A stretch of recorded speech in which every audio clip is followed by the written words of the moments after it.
Hello, everyone, and welcome to episode 61 of Talking Disney Magic, a show all about ranking and reviewing the biggest films in Disney and Pixar's catalog and talking about the biggest news in the House of Mouse, including Disney, Pixar, Star Wars, Marvel, and so much more. My name is Adam Bankhurst, and I'm here alongside the wonderful Vanessa, as always. And this week, we are not quite ranking and reviewing a movie, we're instead celebrating Pixar's 40th birthday. Happy birthday, Pixar! Happy birthday. Wow, what a big one. Also, like when it was funny, I was telling my dad, I was like, Pixar turns 40. And he's like, really? Like the 1980s? And at first I was like, there's no way it's the 1980s. And then I was like, no, wait, it actually was the 1980s. Because you don't think about Pixar until 1996 or 1990. 1995. Yeah, 1995 with Toy Story. So that's when you first think about Pixar. But like Right. it's been around for a lot longer than that. So I'm excited to talk about it because I was like, yeah, it was the 80s. How wild. Yeah, it kind of shocked me too. I was like, 40, is that right? I'm like, oh yeah, of Yeah. course. Because yeah, Pixar had a long history of commercials and working in different departments and doing things, and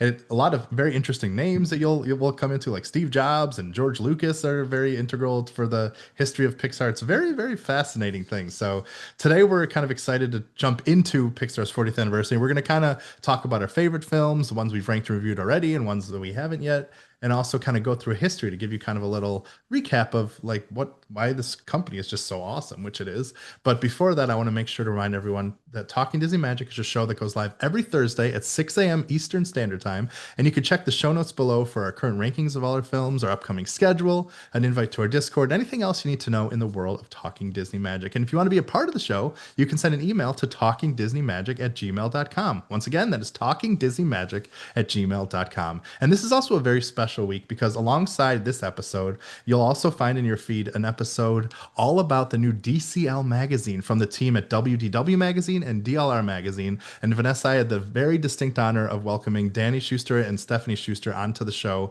to talk about this big Disney Cruise Line magazine that's kind of you're available to pre-order and get now. And we had a really great conversation and we're just really excited about this, Vanessa. Yeah, we really are. I think what I appreciated the most, Danny and Stephanie were just wonderful to talk to, and just obviously love Disney as much as we do. And it was really interesting to hear about their journey and how they decided to expand their magazine empire from just WDW to then DLR to Disney Cruise Line.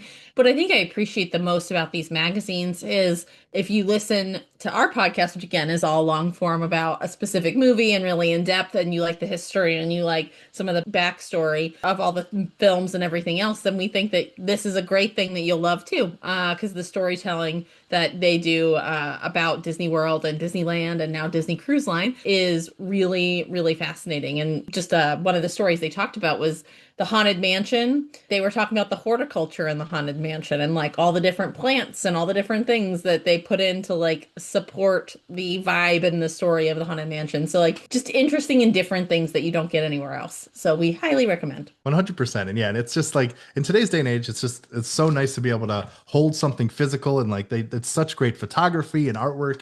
And I really, really recommend you checking it out. So once again, check out that episode right now. We had a really great conversation with them. And also, if you want to get DCL Magazine, we're actually so happy to say that we're offering a 10% discount. So if you use the code TALKING on the website where you can find in the show notes below, you can subscribe and get this new magazine at a discount and check it out. And there's also a link down below to get any of the magazines there because the team there are just so incredible. So congrats to you guys, and we're looking forward to seeing DCL Magazine in the wild. Yeah, tip of the hat.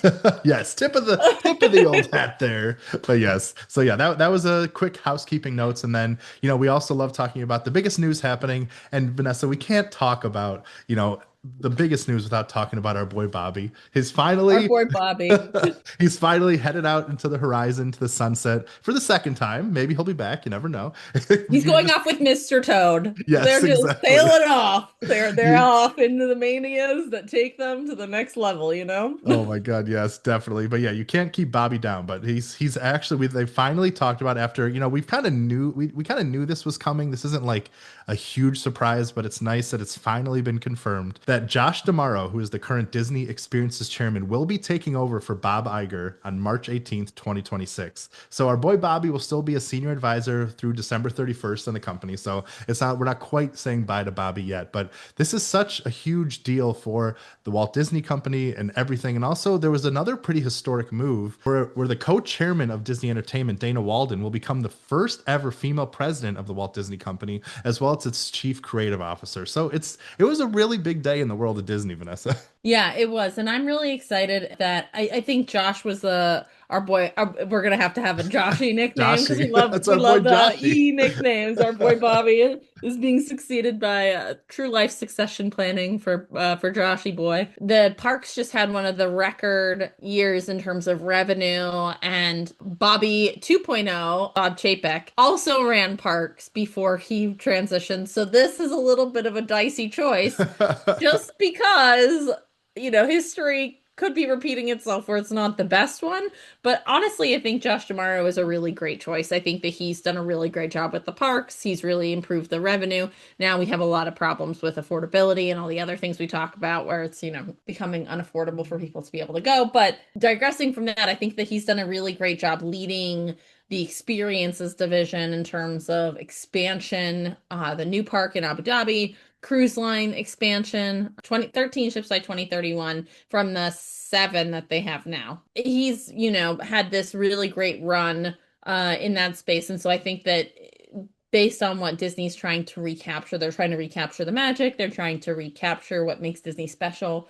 And the parks have a really great way of doing that. And so I think that that energy is going to be really great coming into that role. And then I think that Dana is a great choice as president. And it's awesome that she's going to be president of a Fortune 500 company. I love representation and I think that she's going to do a great job. So really excited. I think these choices were definitely good ones. And, on they were kind of on the radar, but Oh not yeah. official. Yeah, exactly. And it was really kind of, it seemed to be a race between Josh and Dana. And I'm glad Dana stayed on because she's a huge superstar at Disney, and it's a very interesting, I think, pairing of the two, because Josh obviously comes from the park side, the experiences, the cruise line, all these kind of things. I mean, like I said, Disney Parks and the whole Disney experiences like segment brand is like the largest segment of Disney that people may not really realize. It had annual revenue of like 36 billion in the fiscal year 2025, over 185,000 cast members, a lot of innovation, a lot of great things happening there. So, I mean, Josh is very, I think, well versed to Powerhouse. be able to, yeah, to be able to handle these things. But Dana, she comes from more of the entertainment side, the movies and the TV and all that segment. So I think the pair of them together is a really, really strong duo that I think if they're able to, find that balance and work together, it can mean a lot of really good things for Disney. So I think it seems like really good choices. And it's really a lot of very positive sentiment online, amongst my, fellow Disney media friends, but even other people. And I think what I noticed so much, I have yet to take a photo with Josh. I've yet to meet him. I've seen him in person and seen him speak and stuff. But so many of my friends and other people shared pictures of them and Josh because he's kind of like, it's not quite to that level, obviously. It's hard to say that, but to Walt Disney, where he's always in the parks, he's always walking around, he's always willing to help people and willing to try to make things happen and be a part of things and get the temperature of what's happening. And he used to walk around with Bob a lot of the times in the parks, but there was just so much, like there was not a lot of negativity where you usually hear a lot of that with a lot of these big decisions and certain things happening or what's going to happen. But I was very surprised that everyone seemed universally very, very happy about these moves. Yeah, I think that Josh, like with a lot of people, there's always the rumblings of the decisions that you didn't like, but Yeah. he's had such a long tenure since 1998. He's Yeah. really been at Disney for a long time and he's worked his way through lots of different roles and lots of different parts of the org. And so people that weather the storm through lots of different CEOs and innovation and, big Titanic type shifts in terms of trying to turn when the iceberg's coming and pivoting with COVID and, having to run the parks through that period of time. I think that there's just a lot of goodwill that's built up over that period of time when people see that you're willing to do the work. Yeah. And he seems like the guy that's willing to do the work and he's not the person that's sitting in the ivory tower and not participating. Like he's actively participating in the mission at hand. And so I think that that's a really good choice and strong choice as you're thinking about what does Disney need to do to stay relevant as we move forward into, the next generation of Disney lovers and Disney fans. Yeah, 100%. And there's a lot of exciting things coming. We have Monsters Inc. themed land, the new Avatar destination at Disneyland, the Coco ride, Cars Land, Villains Land, and obviously everything going on in Star Wars and Marvel and all the Disney and Pixar that we'll talk about soon. It's so wild to think what he has power over and control of. It's pretty wild to think. But we're excited for you, Joshy, and we're excited to become your best friends because that's what Yeah. we're Bobby's best friends. So now we need to be your best friend. Yeah, Joshy, we got your back. And also Miss Dana. So excited Yes. for you. So yes, congrats to you two. Congrats to Bobby on hopefully the final retirement. We'll see. You never know with Bobby, but it's a big time for or Disney as a whole, and a lot sooner because like I said, people thought maybe the end of the year or something, but it's only a little over a month away. So the new era of Disney begins very soon, and we'll be there covering it. Woohoo. So yeah, that was the big news of the week. But now it's time to jump into the world of Pixar, who is 40 years old today, which once again still kind of wild to think. But yeah, Pixar was founded on February 3rd, 1986, and it's obviously had an incredible history of incredible films and moments and pushing technology forward and all these crazy things, and has a very interesting story that we're going to dive into soon. And we've ranked and reviewed a lot of these films before, but like Vanessa, what are your kind of top thoughts on Pixar when you hear Pixar's 40? It feels unbelievable. Like it Right. feels like that's a lie. It can't be true. Lies and deceit. Yeah, Because that makes me seriously. feel old. I know. Oh my gosh. It's kind of like hearing High School Musical turned like 20 this year, It's the Oh same right. feeling, just Yes. like, what? No. I don't believe you. Or Toy Story turned 30, Yeah. like, no. A Mm-mm, lot of no. questionable things there for Yeah, sure. yeah, for sure. So that just feels like that's where I'm like, hmm. But overall, I think Pixar's legacy is in the beautiful and creative storytelling that they've been able to make us love and appreciate inanimate or fictitious types of characters in terms of like, the bugs and the monsters and the fantastical creatures, toys. I just feel like their legacy is in making cars. We just talked about cars, but making these inanimate objects have personality and, we're going to be talking about fish, and how like they have like real feelings and you can appreciate them in just the way that they animate and the art and the music and just the storytelling, I think is really the legacy of Pixar that I think about. And I also think about how they had the first animated movie ever to be nominated for Best Picture with Up. So that is also my favorite. I was gonna say, man, I was gonna say that we haven't even gotten to your favorite movie to rank and review yet. So that, Oh, this so kind of gives good. you a little. Let's give you the stage for a second. Like Up is your favorite, so let's why is Up so special to you, and why does it kind of embody Pixar at 40? Everybody like knows the first 5 minutes of Pixar just make you want to like sob your eyes out. And like it just connects to you and like it just makes you feel for him, Mr. Fredrickson, like Carl, and Russell and Kevin, like all the characters are just so fun. And there's like the fantastical, like whimsical piece of it that I think is really beautiful. But it's just this storytelling about how your life and world can completely change, and yet you can find a second wind and you can have a second adventure, and your adventure doesn't always have to be what you thought it was going to be. And also like Carl and Ellie remind me a lot of me and my husband. Like we've been friends since we were kids and we got married and we have kids now. Obviously that's not how Up worked out, but Russell also reminds me a lot of my husband. Like it just looks and like the scouting vibe of it, like just the whole thing, it just feels very relevant.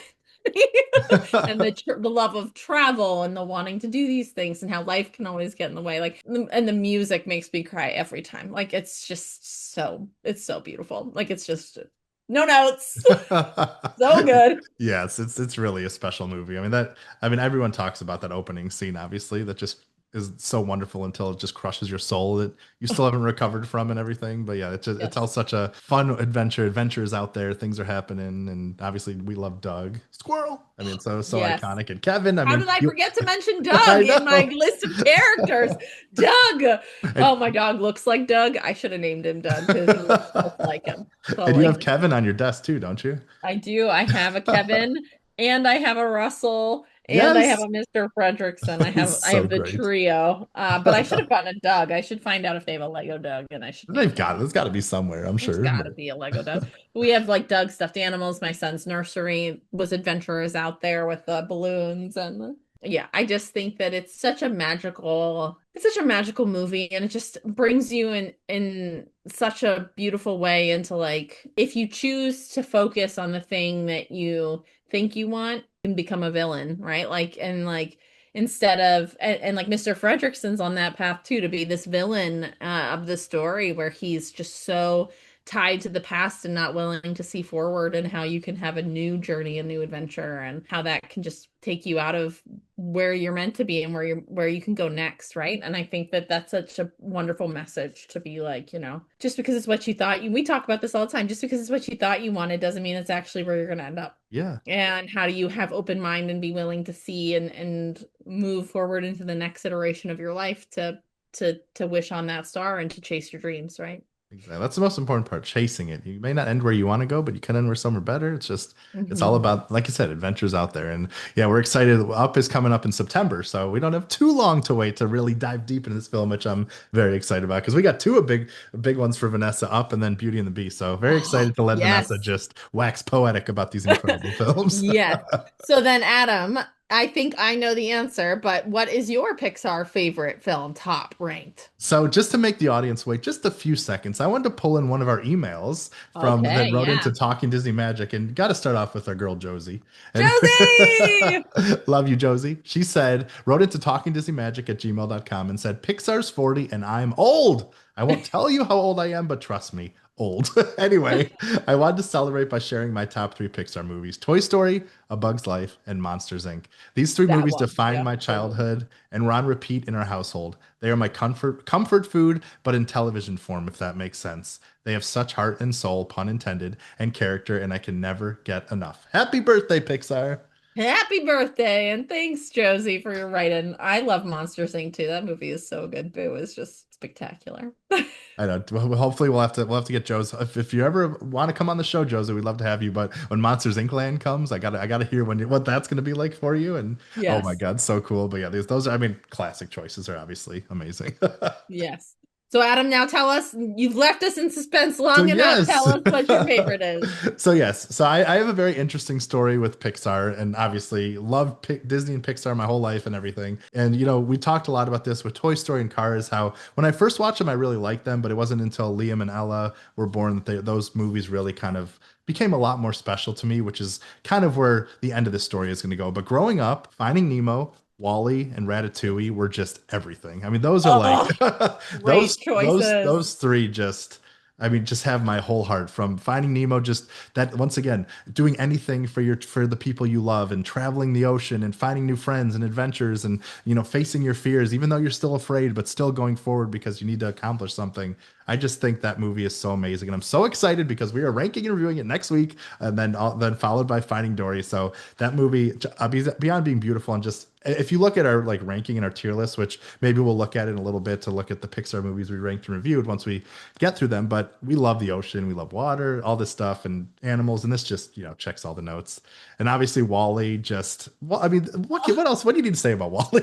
I mean, this little He's robot so that cute. yes, his eyes are so, even though he's a robot, Expressive. is so expressive and so there's so much emotion. And I love kind of like the post-apocalyptic world and how it put a lens on humanity and what our place in the world means. And just Wally trying to find love and Eve. It's just it's one of the most underloved movies, which is weird because I feel like it's loved very much by a lot of people, but it isn't represented as much, like especially in like Disney parks or other things. So I'm so Yes. happy the Disney Adventure is getting a Remember show that's starring Wally, and you see him here and there, but I'm like, Wally, I feel like is one of the more underloved, beloved Pixar movies, if that makes sense. 100%. 100. Underrepresented, I think, is the best way to think about it. Like we It's love so it and special. everybody talks about it, but when Yeah. talk about your favorites, it doesn't typically top the list, which blows my mind because you're right. Like that one is Wally is so cute. It's yeah, just the best. And the Yes, cockroach. Like Pixar made you love the a cockroach. cockroach. I mean, come on. Yeah. And the Twinkie, the Yes, and the only things that Twinkie. survived the apocalypse, and Hello Dolly. Hello, Ah, Dolly. Oh my so God. great. Oh, So I great. love it so much. It's so good. And obviously, Ratatouille. I love food. I do a series you can check on my social media called Cooking Disney Magic. I love cooking and I love, like traveling and obviously Paris and France and just this whole story. But Ratatouille, from the music to the ambiance to the story to just the fun cleverness of the film. It's just such a fun adventure through this world and just letting you know that anyone can cook. And it's like a beautiful thing that I love it so much. And we had somebody else who wrote in about Ratatouille. Do you want to read that one, Vanessa? We'll Yeah, see how I your was French actually is. yes, 'Cause- as you were talking about it, I was thinking about Angie Marquardt, who wrote in to talkingdisneymagic@gmail.com and said, my favorite Pixar movie is Ratatouille. From the music to the jokes to the delicious food, it has everything I could want. I'll also never forget going to Disneyland Paris for the first time. You beat us. We want to go so bad. I And know. dining at Bistro Chez Remy and riding Ratatouille L'Aventure Totalement, Toquet de Remy. Yeah. There's nothing like living in these stories we love so much. Happy 40th, Pixar, and here's to many more. Happy Very well said. birthday. Yes, happy Yes. birthday. So, I've always wanted to dine at that restaurant because it's supposed to be like you're small, like kind of at the end of the first of Ratatouille and stuff, and you kind of dine in there alongside all like giant pieces of cheese and plants or whatever and buttons and stuff, and that looks good. I will say I don't love the Ratatouille ride. I feel like I might be in the minority with that one. I know a lot of people love it, and they recently changed it from 3D to 2D. It just is like I don't know. It was a little too jerky, a little too much, but I don't know. Do you like? Are you a fan of that ride? I've never ridden it. Oh, okay. I'll be so curious to hear your thoughts on it. I mean, it's really good and clever and fun. It just, I don't know, doesn't quite rank high on my list of Disney parks attractions. You are so excited. You I can't even know. get the words out. Seriously, seriously. But yeah, thank you, Angie, for writing in. But yes, we're getting there. I will say we'll talk about Luca. That has become one of our favorites recently. We'll talk about that when we get there. But Coco, let's talk about it. I knew it. I knew it. I knew it. Coco it says it all where it surpassed the Lion King in our rankings for me by like 0.1%. So let's keep it real here. But Coco is especially, after losing my dad and growing up and you experience loss and you experience things and the kind of the bad parts of life that happen. There's something about Coco that just has spoken to my soul maybe more than any movie in the entire world. And it's that movie when I talk about it, it's the movie when you ask like what movie would you want to live in or would you want to be a part of? And it's Coco, knowing that your family will always be with you and celebrating you and seeing you grow up, and that when your journey here is ending, you can cross that marigold bridge and see the ones you love and spend, an eternity with them as pretty fancy skeletons and having Mexican food sounds pretty nice. But this movie Yeah. just hits so many notes about legacy and what your place in the world means and like when you're trying to chase your dreams and how you're sacrificing things and if things go wrong and even if you don't mean to do something it could define like generational trauma and generations of things that happen, but being able to find that magic and find that why family is so important and why that means so much to you, and just the final scene with Proud Corazon just destroys me. I mean, it's like Every time. there's no scene. I mean, maybe the beginning of Up, that's obviously crazy too, but it's like the most bittersweet scene where you're just crying your eyes out, but it's like joyous. It's happy because they did it. They're together. They're dancing. They're celebrating. They're looking onto each other. When Mama Coco puts her arm around the grandma abuelita, it's just everything. I mean, it's literally everything I hope and dream that our lives are. Like I said this in when we ranked and review this, but when it's my final breath in this world, which I hope is many, many years from now, I'll be thinking this movie and like hoping that, like I said, we'll be able to be with the people we love the most in this world. And Coco, it just captured it perfectly. It's just no notes. It's absolutely Oh, incredible and notes. the leader of our ranking at the moment.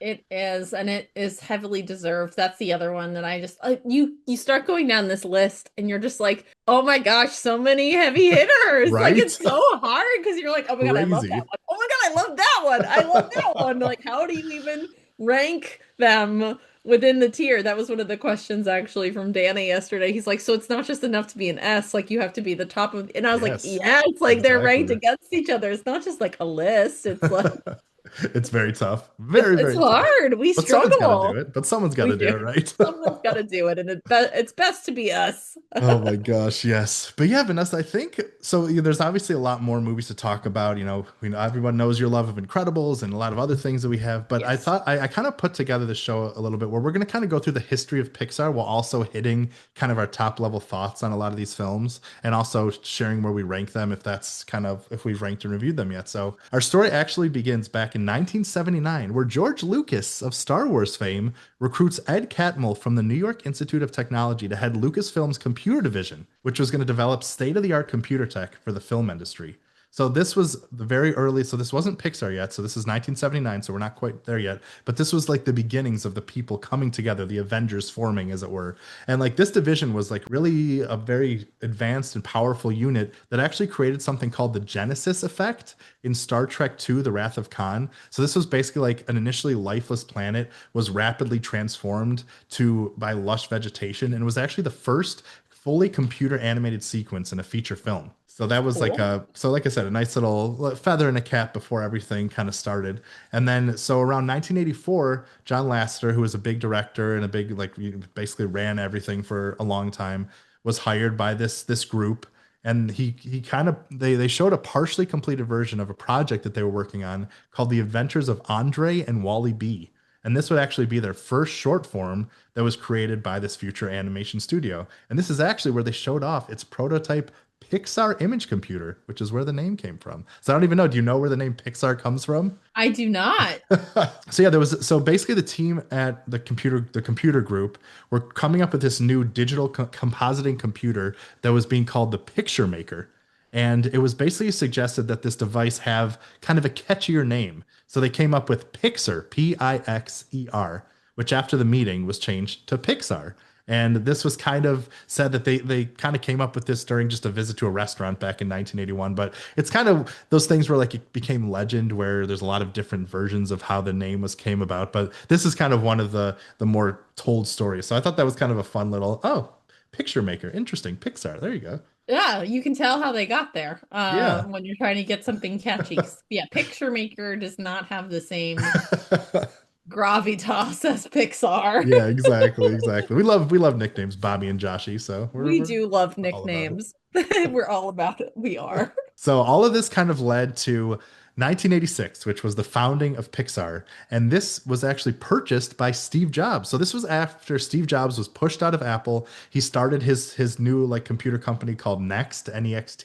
On February 3rd, 1986, he paid $5 million of his own money to George Lucas for technology rights and invested $5 million cash as capital into the company, where he joined the board of directors as chairman. And this is when they kind of spun off everything into a group, an independent group called Pixar, which began with with about 40 people. But even still, like when Pixar first began, they actually first started working with Disney on something called CAPS, which was the computer animation production system. And this actually led to Pixar's first check from a client. So even before, like I said, Pixar was not founded by Disney. There was a lot of partnerships before then, but their first payment from a client was from Disney, which, paved the way for the future. It does. It's so interesting when we look back on history and you're like, oh, these people didn't have big names then, but they became these big stars. And you can see like how all these really famous people that really shaped our entertainment landscape all, had hands in this. And it's just a testament to why it's been so successful, is because they're such powerhouses of humans in this space. And they've worked all over the place and like have got all that experience. And then, like I said, it's like they were ready for that moment when opportunity came knocking, and they were ready to kind of just make it happen. So, yeah, it was a really big deal. And this Caps project was actually used a lot by Disney to kind of make the animation process a little smoother. So this was like a really big something that Disney was really excited about. And the first feature film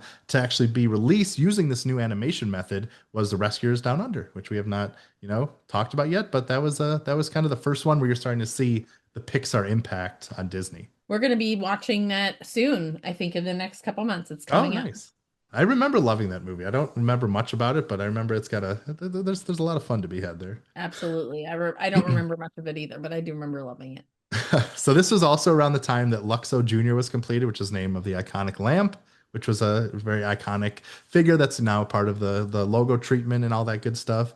And around 1987 and 1988 is when Render Man was introduced, which is like one of the most famous and popular kind of rendering programs that has since been released to the public and has been iterated on and all that kind of stuff.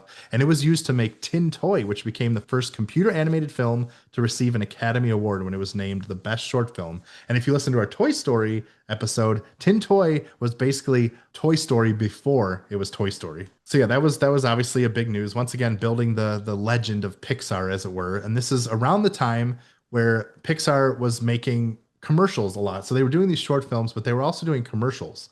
And so in like the early 90s, like 1990, 1991, around the time when like Andrew Stanton and Pete Docter of Pixar fame joined the company, they were making a lot of commercials, which really helped them be able to make these feature films because it's smaller. They're a lot easier to make. Like these Pixar films could take 3, 4, 5, 6 years to make. Commercials, obviously, a lot easier. So this kind of helped them develop pitching and storytelling and working on their pipeline and doing all this stuff. So this was a really important part of Pixar that I think it kind of gets overseen every once in a while, but even in like the tale of Toy Story, like when Toy Story was basically about to be taken from Pixar and shut down, commercials are kind of what kept the company going for a little bit. So this is a really important part of Pixar history. It makes sense that they would have that commercials would be the way that they could make money while they're trying to invest in these longer, because that's always the thing, right? Like, how do you make money while you're working on these projects that take a ton of time investment, right? Right. And you don't know if they're going to pay off. It's very similar to Snow White in that way, where Walt Disney basically almost ran out of money when he was trying to make Snow White and had to show like what it was going to be to finish it off and make the investment. And so they kind of had that same moment of, how do we make money while we're investing in these long-term projects that are going to be the future of our organization? Yeah, and even like, talking about the times during, Saludos Amigos and the Three Caballeros, and like they couldn't really make these giant movies, so they had to switch to shorts. So it's like all these companies kind of have these period of hardships or times, even not even necessarily hardships, but yeah, like you said, where they have to kind of adapt. Because if you don't adapt, you're gonna fail. You're not gonna succeed because it's not a straight path to success, unfortunately. No, and even as these juggernauts, like in the industry now, they still have to innovate to survive, right? And thinking about how Disney had to pivot during COVID and how storytelling has evolved and how they've changed tone and diversity and all these different things. Like I think that everybody thinks like, oh, once you're successful, you stay there, but it's always this fight to Oh yeah. remain relevant in the face of a constantly changing landscape. Definitely, definitely. So, yeah, commercials, big part of Pixar, but this all led to Disney and Pixar agreeing to finally make a computer-generated animated film. And this led to Toy Story, which just celebrated its 30th anniversary last year. It came out on November 22nd, 1995. And after this, the Disney and Pixar were like, yeah, we should probably work together. And they were going to make 5 movies over 10 years. But like I said, we had a whole Toy Story month where we talked about everything you could want to know about Toy Story. But I mean, we love this film so much. The original Toy Story we ranked an S. The Toy Story 3 we ranked an S. Toy Story 2 is top of the A, and Toy Story 4 still a respectable B. But these movies mean obviously so much to us, to the world, and yeah, Toy Story in general is just pretty fantastic. Yeah, it's we talked about this in our episode with Danny and Stephanie about how Toy Story 3 is the best of the original trilogy. This new trilogy or this original trilogy was so wonderful, and now they're adding and expanding, and so we're Toy Story 5 is coming out this year, and so we can talk about that towards the end as we're talking about what things are going to into the future and like what we're excited about. But I am really actually excited about Toy Story 5, which is a surprising statement coming from me. Yes, definitely. Definitely, definitely. And I mean, we could kind of, I mean, I feel like we could probably talk about Toy Story as a whole now because, I think Toy Story 4, while it was good, did it feel like super necessary? Was it really trying to say something? We're not really sure.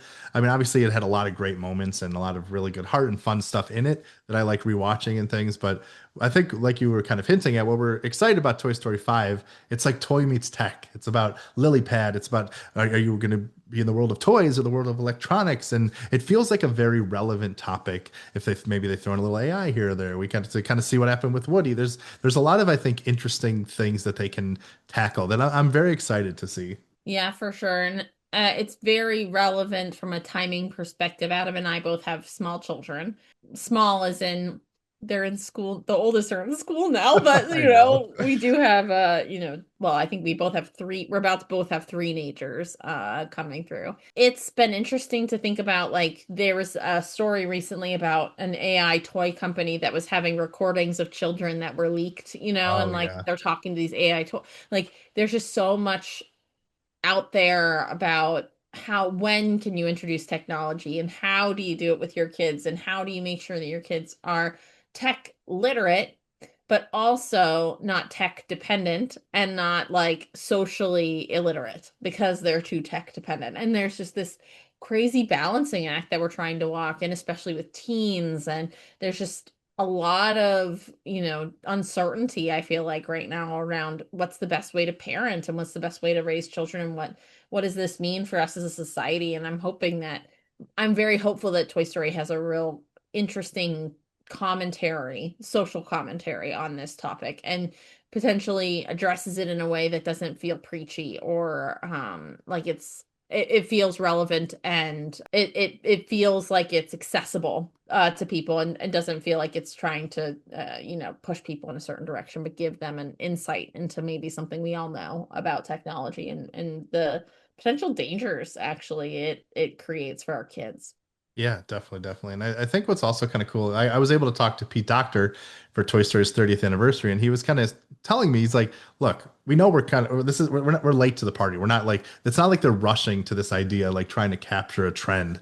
It's something they kind of believe in and they really want to talk about. So like the way they were kind of talking about this, how like I said, it's something that kind of meant a lot to them that they wanted to explore and discuss and talk about and not chasing things as much as you might think it would be. I think there's going to be something special here. I'm excited for it. I'm hopeful. And I'm not usually I say I was like Toy Story 1, 2, 3, perfect trilogy. None of the rest of these need to exist. And now I'm kind of like intrigued and hopeful because I feel like this could be really relevant in That the means the future. burn could be even greater if it's bad. So Oh yeah. This will be I will shout from the rooftops about how to not make another one. This feels like a live action do or die moment for me. yes, seriously. But yeah, this Toy Story as a whole, obviously, there's it's been said a million times. It's a very defining film for the entertainment industry and very special. And we're excited for it to continue. But yes, that was Toy Story, big moment in 1995.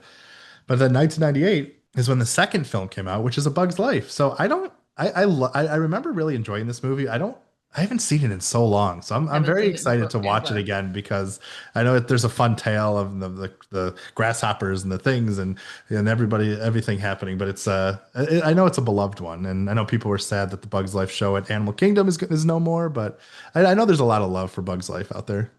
Yeah, I haven't seen it in forever, so I'm excited to actually to watch it again. Definitely, definitely. So then we get to 1999, which is Toy Story 2, which was the first film in history to be entirely created, mastered, and exhibited digitally. And this was released alongside Luxo Jr. But yeah, we talked about Toy Story 2, another great one, exploring a lot of interesting topics and kind of what it means to maybe be, I don't know, left behind or moving on or what's happening. But it was another good one.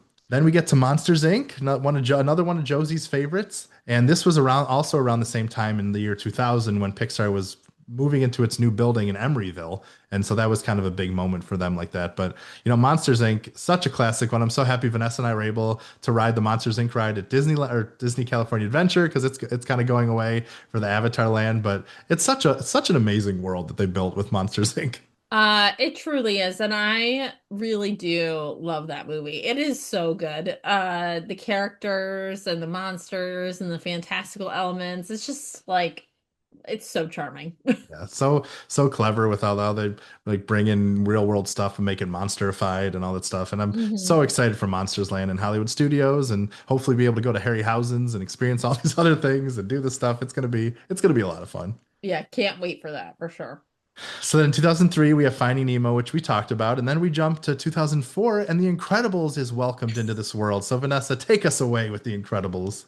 Oh, those movies are so great. I think we talk about this a lot in our Incredibles episodes, but these were pre-superhero movies. Like these were like Yeah, the original, like I mean there was like the old like Superman and like the original of of those. But course. like before there was the Marvel The Renaissance or MCU of everything of it yeah, all. it didn't exist. And so this was really more risky, I think, than people give it credit for. And I just love the interactions and the family piece of it. It's so funny, and like every line is super witty. Jack Jack is my son Charlie. Like they dressed up like Jack Jack and Dash for Halloween. But my son's been having lots of Jack Jack attacks recently. It's been terrible Oh where no. he's just like turning into that red monster Oh and like gosh. losing his little mind. It's Yeah, but he is Jack Jack. He looks just like him. And yeah, I just think it's super charming, like new math. Like it's just so like accessible, and you're just Oh like, oh yeah. yeah, new math. Why do you have to change math? Like, so good. And once again, it's the power of Pixar because it is a superhero movie, but it's even more so a family movie. And that's, I Yes. think, what makes it so special, where it's not just superheroes punching villains and explosions and everything happening. There is such a great story and dynamic, and the way the characters' powers reflect who they are and what they are, and that a lot of us have, our kids or as parents or as teenagers can relate to that specific stereotype, like you mentioned that you have your own Jack Jack. I mean, it's like and they just did such a great. It's once again they just hit the nail on the head of relatable experiences that make it so special, and that's why these movies resonate with us because they're more than cartoons, they're more than just animated stories. They're reflections on the people who made them in our lives and the people we run into. And Incredibles is just such a perfect encapsulation of that. 10 out of 10. Yes, I love it. But yeah, we gave the original Incredibles an S, and the Incredibles 2 we gave an A, near the more the bottom of the A, but we still really loved it. Also around that year 2004, 2005 is when Turtle Talk with Crush opened at Epcot, which I need to give a shout out because that is like the best show. I love it so much with like when they have good interactions and the kids just say the funniest things. It's just such a special experience for kids to kind of really interact with the character and like make it feel like that character is coming to life. I really love it. I mean, Crush is just an epic character. I Oh love yeah, him. And for Crush and sure. Squirt. So good. Yes. And also what's also kind of cool, they also, I think, in the Orange County, one of like the Orange County children's hospitals, they brought Turtle Talk with Crush over there. It might still be there. It was there for a while, but like having that be there for the kids that are, sick and getting and healing and stuff. It's just, I thought that was also really special. It's just a really special experience that I really recommend people try because you never know what's going to happen or what kids are going to say. It's hilarious. So then in 2006, we get to Cars, which is another big one that once again, we just wrapped up kind of our Cars journey. And this one is really special to me because this was Liam's like first love of something. We have all the cars. We went through all these things when we stayed at Art of Animation and he got to see them in real life. It was like a life-changing moment for him and me because I'll never forget seeing how excited he was. But it just shows the power of these movies and how they can really kind of hit with you with their characters, with their stories, with their moments, and why it's so brilliant that they can pair that with Disney parks and let these kids and these make them into core memories that they'll carry with them for their entire lives, which is why, Vanessa and I are perfect examples of that, why we're doing the show, why we love covering it and doing things, because there's something special about Disney. And for like me, Cars really encapsulates that because it's that full circle moment of like seeing my son fall in love with this, go to Disney World, fall in love with that, like I did with different characters, but still the same thing. It's just, oh, I just love it so much. Alongside Cars, once again, being, I think, a little undervalued. I know people like say everybody knows Cars and loves it, but a lot of people rank it lower on the films. But when we watched it, there's just something special about a time long gone and slowing down and realizing what's special in things. It's just a very special movie that I think people maybe overlook a little bit. Well, I think that it gets overlooked mainly because Toy Story, or not Toy Story, Cars 2 kind of does doesn't live up to Cars the Yeah. original, and then Cars 3 is better and Yeah. much better. But I think that that's really the big thing is that people feel like disappointed by the trilogy, unlike Yeah. Toy Story, where the trilogy is Just really perfection. strong. Yeah, that's an interesting point for sure. Because yeah, we ranked Cars right now is at the top of A.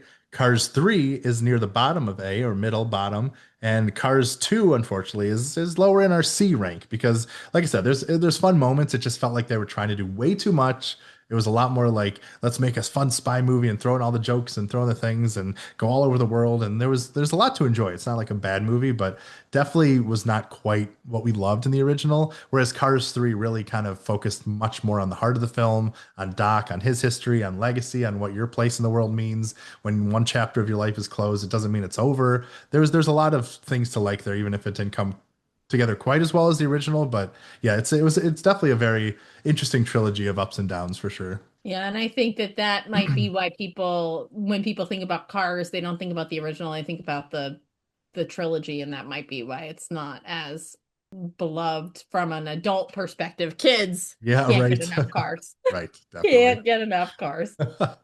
So yeah, Cars, this was a big, so not only was Cars released in 2006, but this was also when the Walt Disney Company agreed to purchase Pixar Animation Studios for $7.4 billion dollars in an all-stock deal. So this was a huge moment, and I thought a really interesting story, bringing Bobby back into our story for a little bit. After the deal closed, John Lasseter revealed that Bob Iger was kind of feeling that Disney needed that Disney needed to buy Pixar after he was watching a parade at Hong Kong Disneyland in 2005, because he noticed that all of the Disney characters of the parade were not many that were created in the past 10 years, since a lot of the newer ones had been created by Pixar. Like, they're really coming with these really iconic characters and things happening. So upon returning from his trip, Iger commissioned a financial analysis and found out that Disney's been losing money on animation a lot in the past decade. So he really kind of wanted to say, we got to focus on our animation and bring this back to the forefront and really make stuff happen. So one of his first meetings after he was promoted from COO to CEO for the first time was he authorized an exploration into making a deal with Pixar and bringing kind of this whole thing on there, which is a really interesting thing to say. Thanks a lot, Bobby. You really changed the course of Disney in a very impactful way, because I know there was a lot of more moving parts than just that, obviously, but starting at the top with that was kind of an interesting insight. Yeah, it's really interesting to me because I'm thinking, I guess the only one I can really name in that time frame, well, they're like Hercules, Mulan, like there were some great ones in the late 90s. So when you talk about like the decade being not so good, I mean, I Yeah. guess the early 2000s, but like, yeah, when you look at the early 2000s after 1999, there was real dearth of viable things in the early 2000s. But like the 90s, Disney was peak, you know? So it's just interesting that they've been losing money for a decade Because in yeah, we had so 2005. so yeah, 97 was Hercules, 98 was Mulan, 99 was Tarzan and Fantasia 2000. And then once we get to 2000, we get Dinosaur, Emperor's New Groove, Atlantis, Lilo and Stitch, come on, Treasure Planet, Unbelievable. Brother Bear, Home on the Range, Chicken Little. So like, there's some really good ones in there, obviously, but yeah, maybe yeah, it was just an interesting, maybe some of those movies obviously didn't hit as much as some of the other ones, or that renaissance they had in the early 90s, especially. For sure. But yeah, Lilo and Stitch would be the one of the exceptions in Oh that yeah. group. But like Hercules, come on, that movie, so good, So good. so good. So very, very good. So yeah, so after they become one, as it were, in 2007, the first big film after that was Ratatouille. That was obviously, we talked about that a lot. Such a great film. We loved it so much. Haven't ranked and reviewed yet, but we're getting there. This was also the time when Finding Nemo's Submarine Voyage opened at Disneyland, which I know some people don't love, but I think it's kind of fun.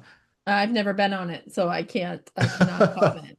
I always think Hank's, like, they updated it with Dory, Finding Dory, and like Hank is hanging out on like a rock on the top, and I always say hi to him when I walk by. It's kind of nice. And then in 2008 we get Wally, which we talked about. Wally is just the best. I hope there's more love for Wally in the future, and I'm glad to see there's a new show and things. But yeah, there's just no notes. Wally, we love you. In 2009 is when Up became the first animated film to open the Cannes Film Festival, and it opened later that year. And once again, we talked about how Up is just spectacular in so many ways, and we'll be ranking that in the future. Hmm. In 2010, Toy Story 3 was released. And then in 2011, we got Cars 2. And then in 2012 is when Brave came along. I think there's a lot of thoughts on Brave. I'm excited to finally get to that. I haven't seen it in a long time. I remember, liking it, if not loving it, but there's a lot of really good music and moments. And I really like how they really leaned into, the Scottish culture and a lot of these things. And I thought it's a very beautiful movie for sure. Yeah, I haven't seen it in a super long time. It's so interesting because there's a bunch of these where I like remember enjoying it, but like I don't remember feeling like my life changed because of it, Yes. you know? which we need these movies too. It's a high bar, you know. The high bar to change your life. It is, it is. Also, along this time, Cars Land opened at DCA, which Vanessa finally got to experience, and what Woo! a special place! Oh my God, I love that So so much. awesome. Especially at nighttime, is just really Mhm. really great. With the lights, so good. Yeah, and then also speaking of Brave, there was a proprietary animation system that Pixar created called Menvy, and this was actually retired in 2012 for Presto, which was the kind of the new system that they were working on. And Brave was the first film to use this. So just a fun little behind the scenes tale.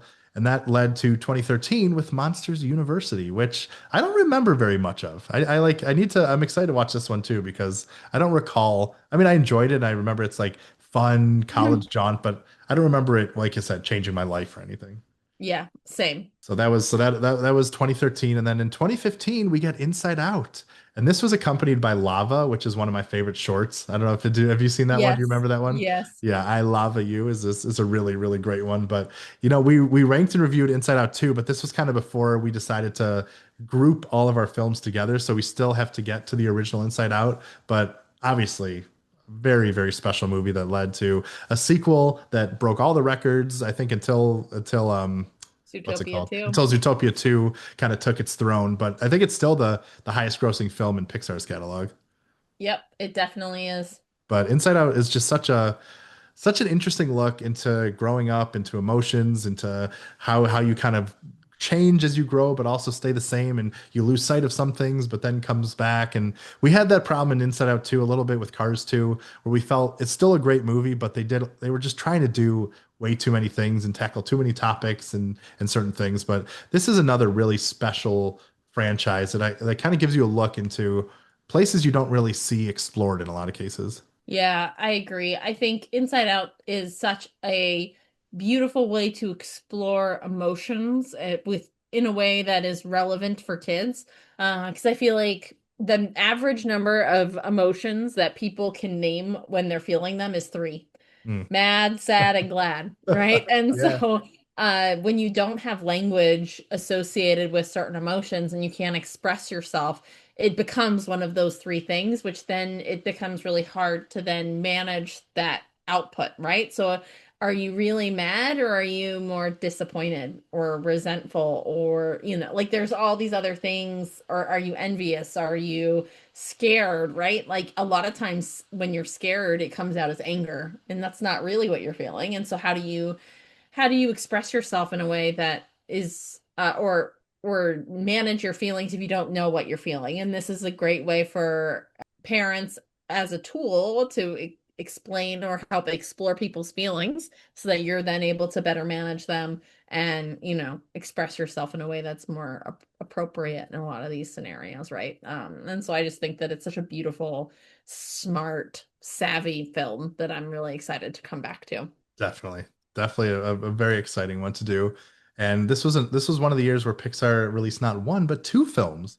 A very controversial one called The Good Dinosaur, which I forget. What's your history with this film? I feel like I've watched it, but I haven't seen it recently. But then you were saying that Liam was obsessed with it, Yes. and you couldn't find any merch because So, nobody wanted oh anything to my do with God. it. So yes, Dino Land, Dinosaur at Animal Kingdom, rest in peace for tropical Americas. It's all going away. But during the height of Dino Landness a few years ago, I went I went there, and I think this must have been maybe 2021, maybe, or 2022. It was like a few years ago, but I don't know time. It could have been 10 years ago. Anyway, It could. I Well, like. it couldn't be because your son wasn't Oh born. So yes, we this is know true. there it is time bound to at Thank you. max 6 years See, this is why I need ago. you, Vanessa. You need to like tether me to reality. Thank you for this. Oh my gosh. So yes, it would have been after or sometime after 2019. So I'm going to say 2021, 2022. So I went there because Liam watched this Good Dinosaur and just loved it. Like it was on repeat as kids do, but this one was on repeat a little longer. And I went there, and when I asked one of the cast members, she literally just laughed at me. It was so funny. They're like, "No, there's nothing here." She was like, "I wish," but she literally laughed at me, which was hilarious. But yeah, this movie I think is pretty regularly ranked near the bottom of Pixar films.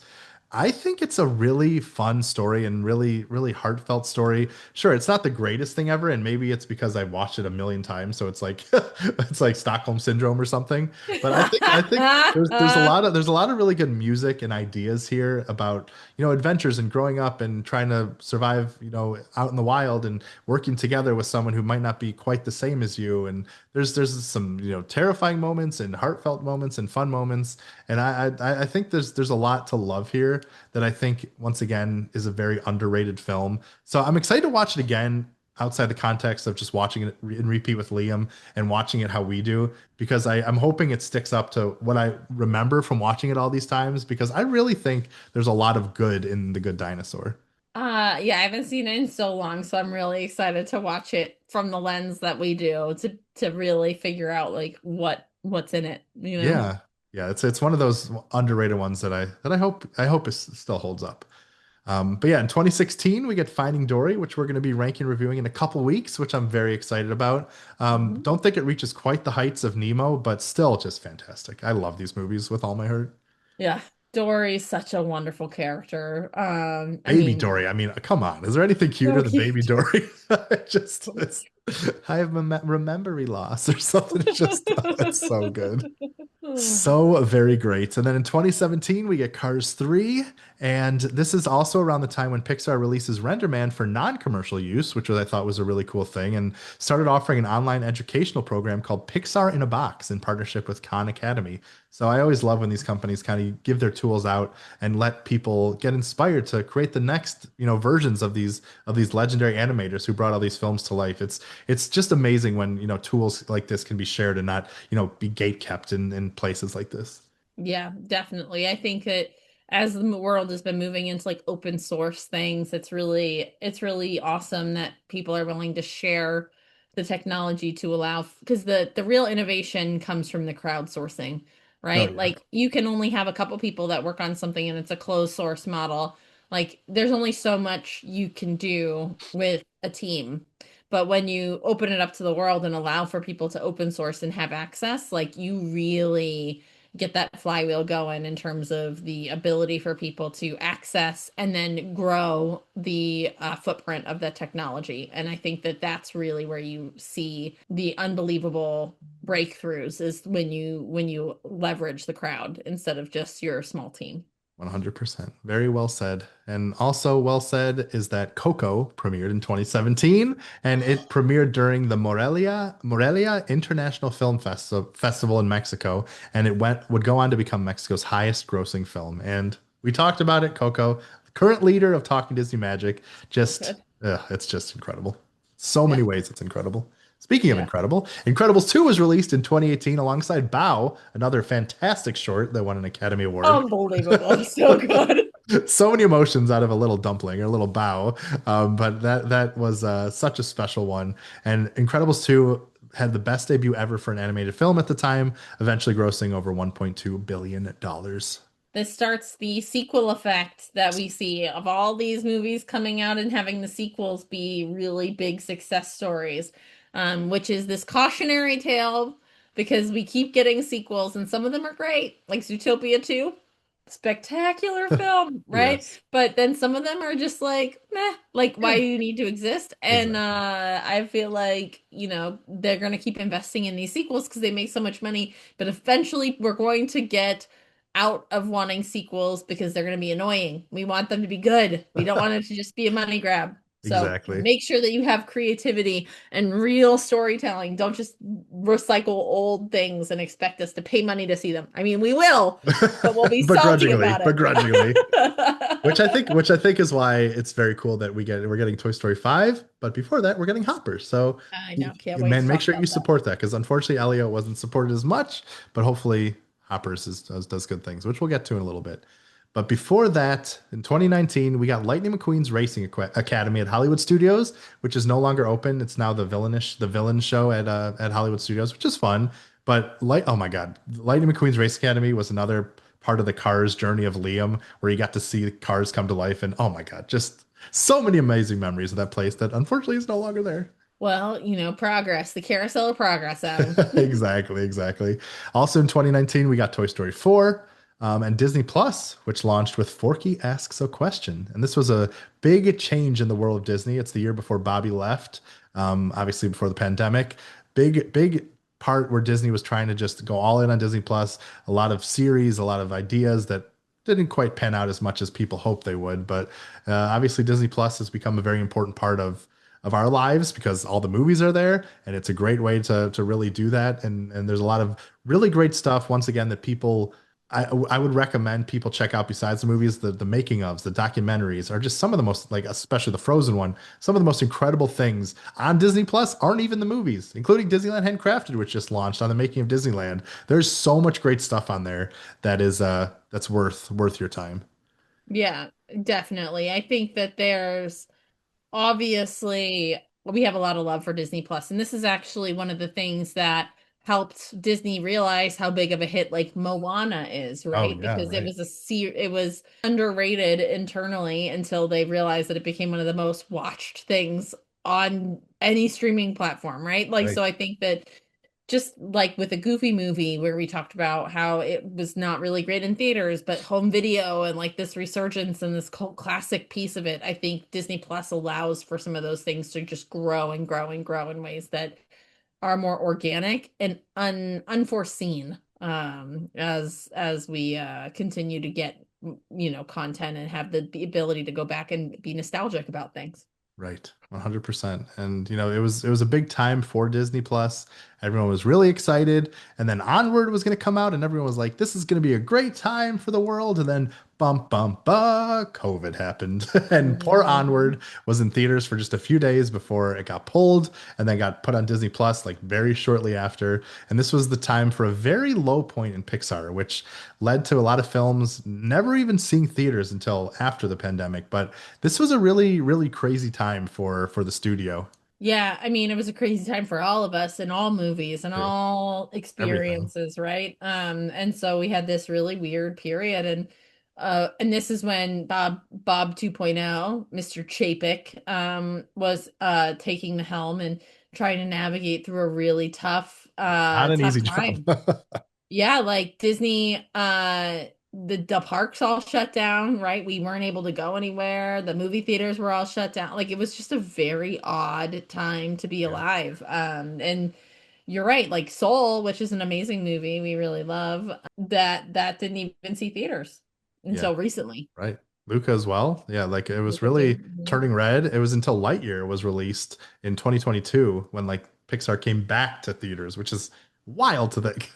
Yeah, So, insane. so yeah, but speaking of some of those movies that we can kind of touch upon, Onward, we ranked and reviewed this film. We gave it a B. Love this movie for a lot of reasons, except the ending, which I don't Yes. fault the creators for. It just didn't hit with me because Yeah. spoilers, I wanted him to reunite with his dad, and I know it's a story about the brother. There's a great story in there about that. It's just like this was right after my dad passed away, and I was looking for something very specific, and maybe unjustly so for a movie. It's not like the movie was there for me or whatever, but it made me very upset that like he couldn't meet, just like I couldn't meet his dad in the way this was. So that put a little cloud over it for me, unfortunately. But the rest of the movie is just really fun, really interesting concept of like magic is not really a part of this world of anymore, but like the legacy of it is there. And there's a lot of really incredible moments, especially that scene in the fast food place where, his dad's old friend sees him in his college sweater, and they have this moment about his socks, which is such a small moment, but means everything when you're missing somebody and want to be a part of things. Probably of all the movies we've ranked and reviewed is the one I'm most like torn on, I would say, because there's parts that are S's, there's parts that just like hurt me just because of the unfortunate of the sadness of life and certain things that happen. But yeah, there's a lot to love here, even if it didn't quite reach the heights I wanted it to. Yeah, I agree. I think that we have a lot of B's where there's S moments, but Yeah. it's just like they are netted out by things where you're just like that was an odd choice, you Mhm. know? A lot of fun there. It's actually one that I rewatch a lot. Like I actually do really enjoy having it on the background. It's a really fun one.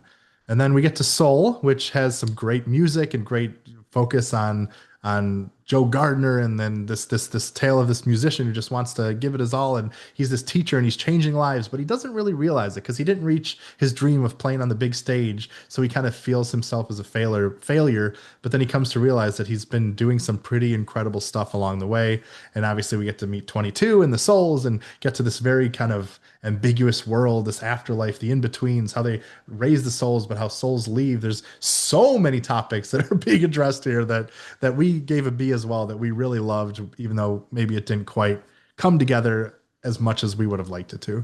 Yeah, same thing. There's some S scenes, the barbershop scene. I mean, Oh yeah. Oh, so good. and there's so many it just like an Inside Out too, like it just is tackling too many things and it is like trying to like punch. It's like feels too punchy. Like they're Yeah. trying to like it's so clever and you don't catch all the cleverness and it's like cleverness overload. And then because it's overloaded, you're like, it didn't hit, because you're not giving it space to breathe and like be funny. Right. Right. So yeah, that was like I said, things against it, but also a lot for it. Then we get to 2021, still in the middle of the pandemic, and this is when we get Luca, which one of the more surprising ones in the Talking Disney Magic lore, because this movie just is so incredible for so many reasons. I think the tale of it's really, it's a tale about sea people and mermaids and all this stuff, but it's more a tale about like opening up your life and new experiences and not being afraid to try new things and to expand your horizons and to see all these things happen. I think they just capture that so way in such a very unique art style that's different from like usual Pixar films. And it's just such a beautiful place on the coast of Italy where it takes place. And there's just so many fun moments and topics. And obviously Massimo and Machiavelli have made the Hall of Fame. We love them so much, but so many great characters and exploration of topics and moments. I don't know. I think Luca is just such a special movie. It really is. It's a really fun, really charming. I think it was a surprise for both of us Yeah. because we had watched it, but like when we actually like sat with it, it it felt like it was very focused and it told a very specific story. And it wasn't trying to tackle all these other things, right? Like I think Coco is a masterclass in tackling a very big topic in a way that feels like authentic and like that has a lot of heart versus like the Inside Out 2 or Onward or some of these other things where they're tackling such big topics and they kind of feel like they're all over the place. And Soul, I feel like Luca tackled some topics about like being who you are and being accepting of who you are and not in a way that felt like it was like aggressive or Right. preachy. It just felt like it told a really great story and it had a really good message, but in a really narrow storytelling way, which I think made it so great. Yeah, and then just such and like I'll always when I think of that movie, obviously you think of Silencio Bruno. It's like that brilliant thing. Yeah. Like, don't listen to that voice. Don't listen to those other people, to the haters, to the other things, to things that are holding you back. Go do it. You can do it. You're so much stronger than you realize. You're so much more amazing and smart and brave and than you can even ever imagine. We're always kind of our own worst enemies in a lot of cases in our brains and having things holding us back and doing things. But if you can just silence that voice and just trust that you are so much more than you think you are. It's amazing what you can accomplish. And I think this captures that so well. And I just love how, it's just a story of friendship and friends sacrificing for each other and giving up so their other friends can reach their dreams. Yeah, it's just a masterclass. Yeah, absolutely. And it was directed by Enrico Casarosa, who is also now working on Gato, which is kind of it follows a black cat named Nero in Venice, and it's one of my most anticipated films after Luca. So I can't wait to see what he does next with this film. Well, and Gato is a really interesting one because it's like more watercolor, like it's a Yeah, very different right. animation style, which is really exciting. I think that, we've had a very similar style of animation for a really long time, and I think there's some appetite and desire to expand what Yeah, that could be and what that could look like. And so I'm really excited about that from like an artistic point of view, like seeing definitely. something different. Because obviously the tech and the CG is amazing, but it's nice when they kind of a little more experimental. So I'm excited for that. So after Luca, we come to Turning Red, which is another film we loved, even if it made us feel a little cringy too much. Poor Vanessa just can't handle the cringe. I can't watch anything cringy, Adam, because my heart, like the empathy in my heart just like rips me apart from the insides and it makes my stomach just clench so hard and I just can't do it. I can't do it. I can't do it. But besides that, Turning Red is a really special tale about, honoring your family, but charting your part forward and finding your place in life and growing up, obviously. I mean, and talk about, I mean, it's really kind of amazing how a Pixar Disney film like explores, like puberty and growing up in such like a very kind of approachable way and a very interesting way. And I think there's a lot of really great stuff in here and a great storytelling. Domishi, who did Bao, was in charge of this. And there's so many great things in here. Like I said, even if it is a little cringy to watch, but still pretty fantastic. Um, I love the music Oh yeah. and the boy band vibe. Town, come on. Oh yeah, it's like totally brings me back to like and that's I think it's so relevant to me as a teenage girl. Like I could feel the angst and like I grew up in that same time frame. Like I was a teen in like the early 2000s, and it's just like that emotional like gut punch feels very like, and that's probably why I don't like cringy, because I was the cringe and it just like Seeing hurts yourself. so much. It hurts so much, I Adam. know. It hurts so good. It hurts so good. Yeah, and that one it does. It is really a wonderful movie. It's just the mom. She does too much. It's just But yeah, then after Turning Red, we get into Lightyear, which was a very interesting choice by Pixar because they decided to focus on Buzz Lightyear, but not Buzz Lightyear. It was not focused on the toy we love. It was focused on like the movie that the toy was based on. So it's like a very interesting concept where like you don't really get a Toy Story connection in here all that much. Like they're not watching it at the beginning, or there's not like a weird thing connecting like in the lore wise. This is very much like a standalone thing that's like kind of not. It's a very interesting kind of movie. Yeah, and when you're looking at the light Buzz and the character, he has a lot of the mannerisms and a Yeah, lot of the things that you love about Buzz the which was toy, fun to see, of course. which was fun. So if you were paying attention to that and if you were clued into that, it was like these Easter eggs that felt really like fun. Generally, there's no connection except for the fact that it tells you at the beginning this is the movie that's based, like the toy is based on, Yes, the Toy Story is based on. It's like a very meta definitely for concept. sure. And this we did give this movie a B, but it once again had a Hall of Famer in Socks, the most amazing cat robot. Once again, here at Talking Disney Magic, we do love our cats, and Socks is just such a great partner to have. He was just such a great tool, like jack of all trades that was always there, and just such a fantastic character. Yeah, meow meow meow meow meow. So good. So fantastic. But yeah, it's actually a really interesting story about like because he travels through time and sees how things happen because in sacrificing and doing all this stuff and there's a lot of fun stuff that I think it culminates in kind of a big epic way that maybe didn't quite come together, but there's actually a lot to love in this movie that I think people should give it a try if they haven't. No, I think that that's really the story of the bee for belonging. Yeah, Like right. there's a lot of things that make these movies really good, enjoyable, fun things. They're not going to change your life, Right. but they will be things that you can like enjoy.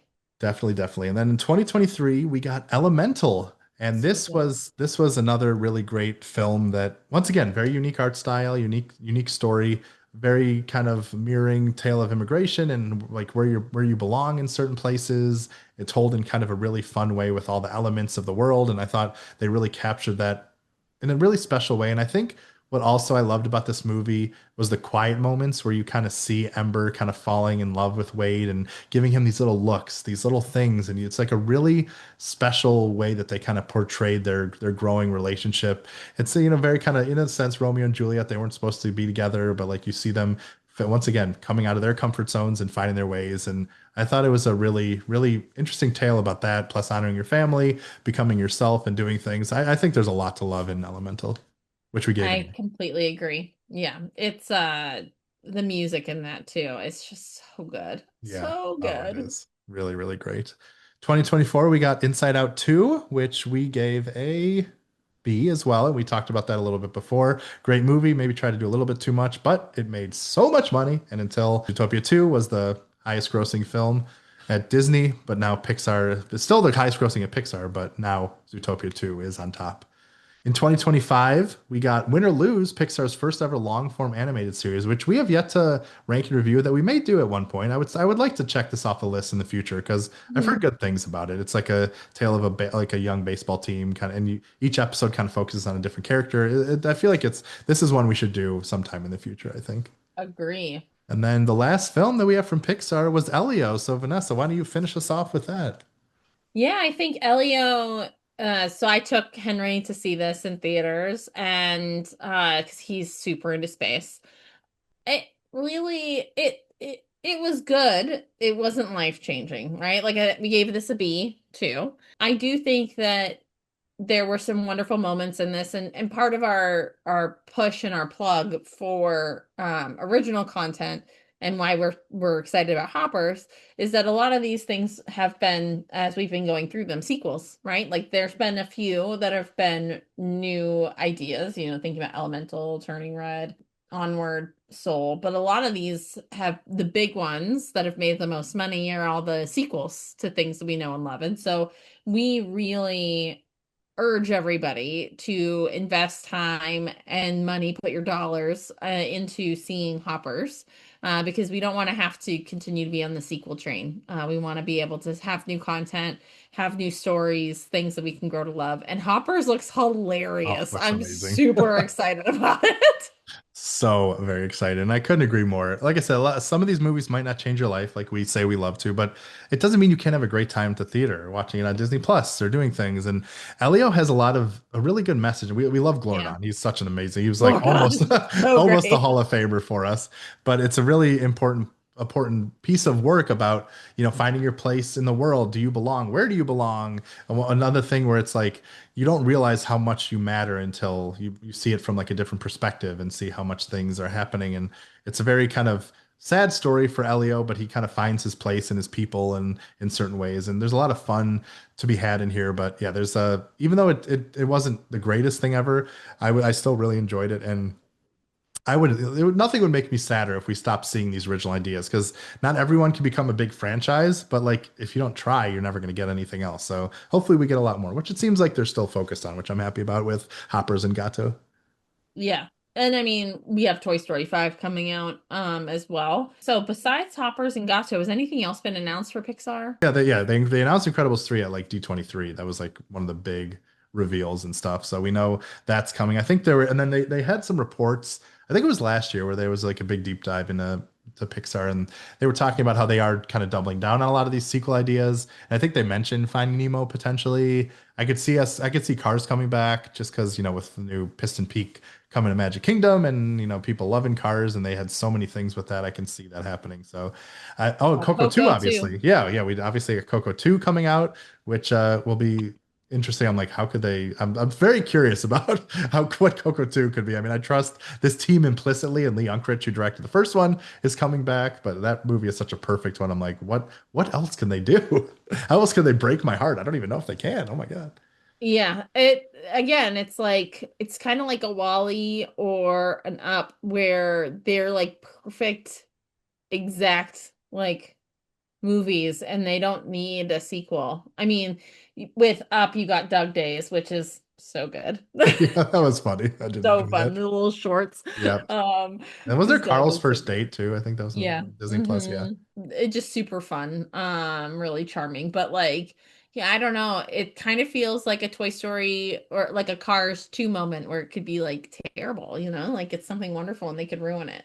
And I don't want I them to know. ruin it. I know. I really hope they do these things justice and make it something good because like I said, I don't blame them because these sequels make so much money and that allows them to continue pushing things forward because it gets even more expensive as time goes on and trying to push the boundaries of everything. So I don't fault them for returning to the well. And look, if they can do it right, I'd be so happy. I mean, I love these characters. I love these worlds. Like it's fun to be back with them. Like with Toy Story 4, it wasn't my favorite movie, but when you watch it again, it's nice to be back with like your old friends. Like it's kind of what it feels like. So as long as they take care with them, which I think they hopefully will, and they give us new stuff along with that, I can't be too mad. I just hopefully they are just, a little better than some of the other sequels that may have not been quite what the original was, because beating an original thing is so tough because it's so new and fresh. So when you know what to expect, some of that like edge is taken off a little bit. So it's a tough journey, but they can do it. I mean, I will say Zootopia 2, we said was better than the original. Yeah. So Yeah. it is done. Toy Oh Story yeah. 3 is higher ranked than Toy Right. Story the original, right? True. True. So Toy Story 3 is one of the most perfect films. Just saying. So great. So great. But yeah, I feel like it's really hard to beat an original. It can be done. We have examples, recent examples, Zootopia 2 being the main one. But yeah, I think there's opportunity for these movies, and Toy Story 5 could be the next one that we're really excited about. So Yeah. who knows? But yes, we really urge everybody again to Adam, to your point, you can't make a new franchise without having a start, Right. right? Like we can't get new content and get a new Moana without having Moana. You know what I Yeah. mean? Like, so just keep investing, keep trying, bring those good ideas, bring those fresh ideas, and like let us have some new content. I'm super excited about Hoppers Yeah. Me too. from that perspective. So we'll see. Definitely, definitely. So yeah, so that was kind of our big look back at the history of Pixar and a little glimpse forward. So yeah, we will obviously be here for all the new fun stuff coming out in Pixar. We're really excited for Hoppers. It's very much like you're a beaver in the wild. It's kind of like Avatar, where this teenage girl jumps into the mind of it and tries to stop this mayor from building a bridge and destroying the wild. It just looks so funny. We're really excited for that in Toy Story 5 and Gato and Incredibles, and there's so much fun coming in the world of Pixar. And like I said, we have a lot more Pixar films to rank and review. As you heard, we haven't really even got to some of the bigger ones. So there's a lot of fun in here, but we just had to do this big celebration because 40th is a big milestone. So happy birthday, Pixar. Congrats. I feel like it's the milestone that is like a big turning point potentially for Pixar, right? Like Yeah. when people turn 40, that feels like a very big pivot and Right. milestone. So, Pixar being 40, it has opportunities to use this as a pivot point into the future of the next decade and beyond of what it could be, right? To infinity and And beyond, with maybe.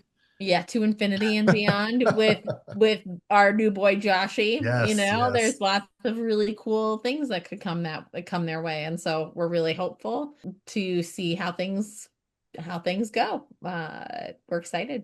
We are. We're very excited. We'll be there. Here's to many more anniversaries, Pixar. Thank you for changing our lives in so many ways. We wouldn't be here without you. So you've meant a lot to us, and I know so many millions of people around the world. So we'll be there celebrating you as these new films come out, and we'll be here ranking and reviewing all of them on Talking Disney Magic, which once again goes live every Thursday at 6 a.m. Eastern Standard Time. You can check the show notes below for our current rankings of all our films, our upcoming schedule, an invite to our Discord, and anything else you need to know in the world of Talking Disney Magic. And if you want to be a part of the show, you can send an email to talkingdisneymagic@gmail.com. Once again, that is talkingdisneymagic@gmail.com. And if you enjoyed hanging out with Vanessa and taking this trip down memory lane with us, we would so appreciate if you reviewed our podcast on Apple Podcasts, on Spotify, if you subscribed on YouTube and did all those things or shared it with a friend, because it really does mean so much to us. And yeah, and if you want to check out DCL Magazine, you can use the code TALKING to get 10% off until March 10th. You can check all the show notes below for all the info about subscribing and all that good stuff. But yeah, we really had a great time doing this, and we're excited to keep that Pixar train going with Finding Nemo and Finding Dory in the next 2 weeks. And we hope you join us for that because it's going to be a good one. I'm excited about those. I think we talked a little bit about your love for Finding Nemo. And Finding Dory may not be quite as good, but still really fun. And so we're excited to do that next week. Yes, definitely, definitely. So I want to thank you, Vanessa, for the amazing insight and always awesome to talk to you about these things we love. And thank you, listener, for joining us and being a part of this celebration of Pixar's 40th anniversary. And shout out to Bobby and Miss Dana, or Joshy and Miss Dana, and Bobby, of Mhm. course, as well, for the new era of Disney that's about to begin. But for now, we want to wish everyone a great day and or night and a magical week. And we will see you for Finding Nemo. Bye, everybody. Bye.